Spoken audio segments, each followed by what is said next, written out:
Good morning, students. In this video, we are going to see about the misrepresentation.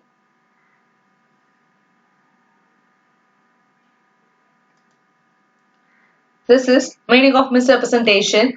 Misrepresentation means if a person gives any untrue statement to the other person, then that statement induces the other party to enter into the contract, then it is called as a misrepresentation.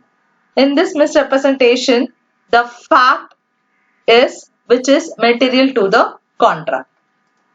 Next one is definition under section 18 of the misrepresentation. It includes, it's called as a positive assertion. Positive assertion means you have to create any positive information to the other party, that is called as a positive assertion, which is not warranted by the information. Not warranted means if there is any false information which is not known by the party, which is not true, so he believes it to be. It's an untrue statement, but he believes that it is a true statement. Then he conveys this information to the other party, then it is called as a misrepresentation. If this false statement is made innocently without an intention to cheat the other party, then it is called as a misrepresentation. Next, we are going to see about essentials of misrepresentation. In this misrepresentation, the first essential is it must be made innocently.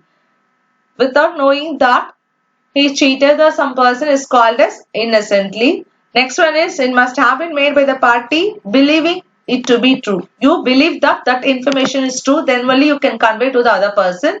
So there is a belief, then it is called as a misrepresentation. It must relate to material fact. If you provide any information, that information have some fact, then only it is the essentials of misrepresentation. And then next one is that information must induce the other party to enter into the contract.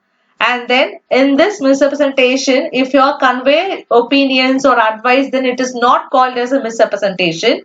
And then if you convey any information, that information it contains any untrue statement, then it is called as a misrepresentation.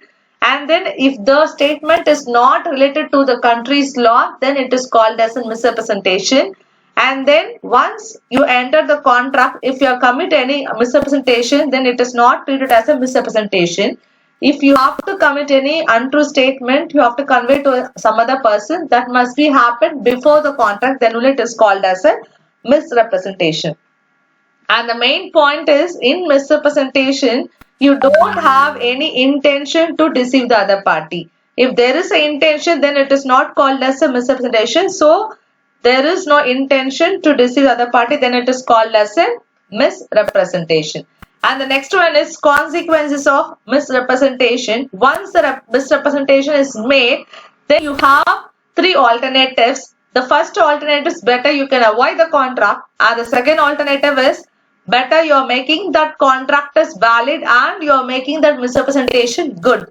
And the third one is you can take action on the contract. In this example, one person sells cow to other person for rupees 5,000, misrepresenting that the cow yielded 10 liters of milk every day. But in reality, the cow yielded only 7 liters of milk. So the A can cancel the contract. So in this case, A set aside the contract, or they can purchase the cow and claim a price reduction. Thank you, students, for watching this video.